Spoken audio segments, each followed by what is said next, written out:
Asalaamu calaykum waraxmatullaahi wabarakaatu asxaabteyda kusoo dhawaada channelkeena maasha allah maanta waxaan rabnaa inaan qado yar kasoo tuurno insha allah maadaama xilli qado ay tahay haddana adeegeeni ayaa jarjaraneynaa insha allah waan dalacaneynaa isla wada socono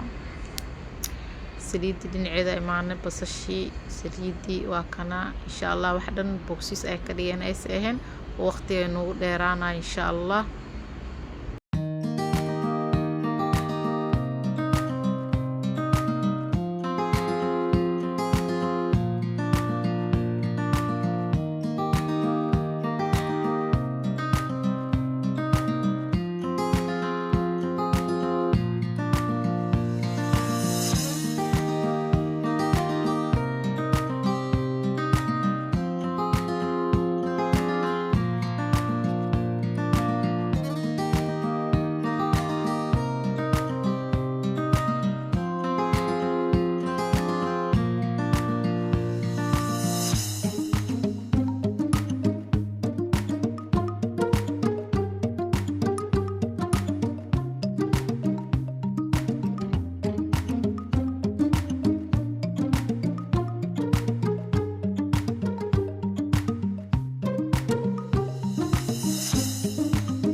maasha allah hadda waa kana alaabteena saan ayaan kusoo diyaarsanay dhinacaas koosteer ansalaato bariis yara huruud ku sameeyey